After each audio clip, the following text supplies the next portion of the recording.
دین شریعت کے اندر جس دین کو میرے اور آپ کے نبی لے کے آئے اور جس دین کی بات ماننے کے لیے ہم رسول اللہ صلی اللہ علیہ وسلم کی بات پہ لبیک کہتے ہیں، اس دین میں اجنبی عورت سے لذت کے ساتھ گفتگو کرنا، نرم نرم میٹھی میٹھی باتیں کرنا اور لطف اٹھانے کے لیے آرام آرام سے باتیں کرنا بھی ممنوع قرار دیا گیا ہے۔ اگر کوئی عورت مسئلہ پوچھے عالم دین سے، کسی شریعت پہ اترنے والے بندے سے، وہ بھی پردے کے اندر اور وہ بھی مختصر گفتگو کے ساتھ اور وہ بھی سخت لہجے کے ساتھ پوچھے، تاکہ مد مکامل کے دل میں کوئی نرمی پیدا نہ ہو، کوئی زنا کا شائبہ پیدا نہ ہو، کوئی شہوت کا غلبہ اس کے اوپر پیدا نہ ہو۔ اور میرے آقا نبی کریم صلی اللہ علیہ وسلم نے ارشاد فرمایا ہے، زبان کا زنا بات کرنا ہے، یعنی اگر آپ زبان سے بھی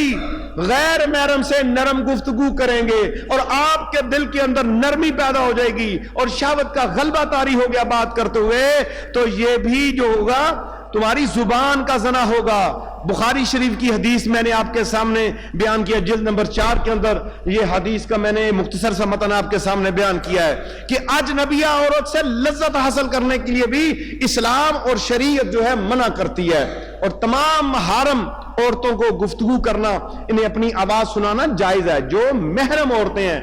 ماں ہے، بہن ہے، بیٹی ہے، بیوی ہے، ان کے ساتھ آپ گفتگو کر سکتے ہیں، نہ محرم سے گفتگو جائز نہیں ہے۔ ماں سوائے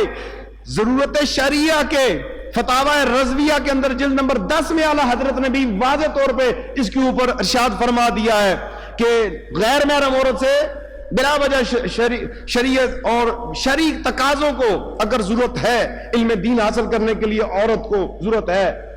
تو پھر جیسے کورٹ میں پیش ہونا ہے، نکاح طلاق کے معاملات کے اندر فیصلہ ہونا ہے، اور وہ بھی پردے کے معاملات ہوں اور ساری ایسی گفتگو ہو،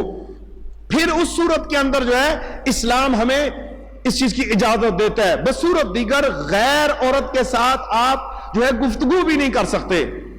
نرم لہجے سے ان کے ساتھ بات بھی نہیں کر سکتے، اس کے اوپر جو ہے اسلام کے واضح احکامات موجود ہیں۔ مزید ویڈیوز دیکھنے کے لیے محمدی رونی قافلہ کے آفیشیل چینل کو سبسکرائب کریں اور بیل آئیکن کو پریس کریں۔